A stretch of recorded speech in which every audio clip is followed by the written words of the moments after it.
Saudara, sejumlah nama mantan pengurus Partai Keadilan Sejahtera berada di balik pendirian Partai Gelora Indonesia.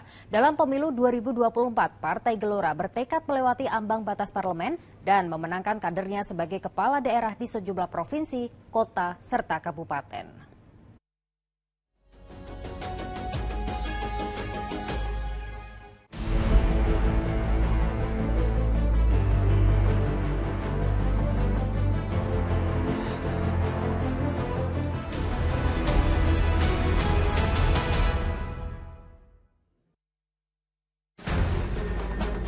Sebagai pendatang baru, Partai Gelombang Rakyat atau Gelora Indonesia tentu belum bisa mengusung calon presiden sendiri di pemilu 2024 ini.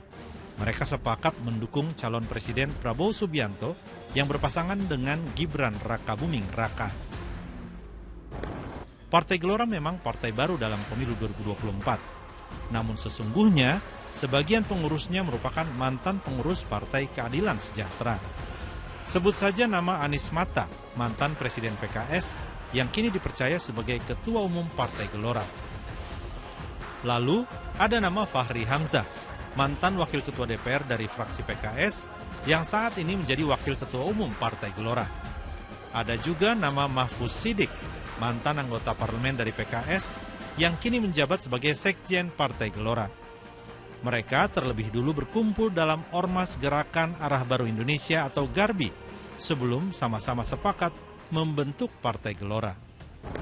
Tidak lama berselang, Partai Gelora mendaftarkan diri sebagai peserta pemilu 2024. Mereka juga mendaftarkan 481 calon anggota legislatifnya untuk 84 daerah pemilihan.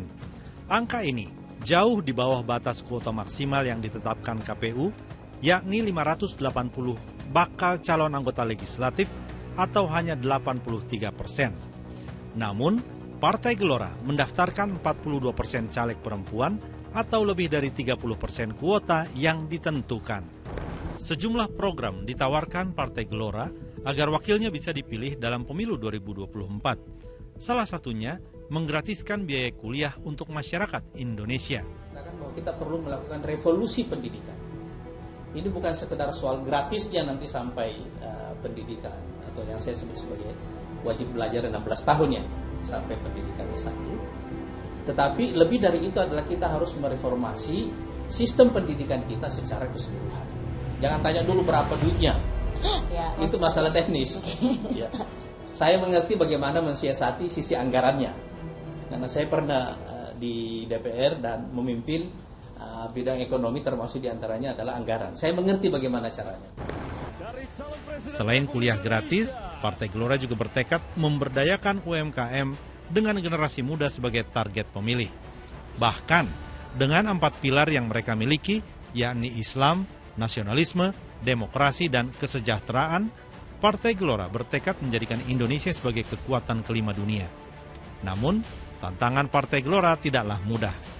Nah, saya melihat kalau Partai Gelora ingin mendapat simpati dan dukungan dari pemilih khususnya anak muda, ya tentu harus punya program ke anak muda itu. Saya sih yang saya tahu, yang saya pahami sudah jalan gitu. Tapi seefektif seperti apa membangun engagement ya, keterikatan dengan pemilih itu seperti apa, dengan anak muda seperti apa, ya kita lihat ke depan. Saat ini pengurus Partai Gelora sudah tersebar di 34 provinsi, 514 kota kabupaten, dan lebih dari 7.000 kecamatan di seluruh Indonesia.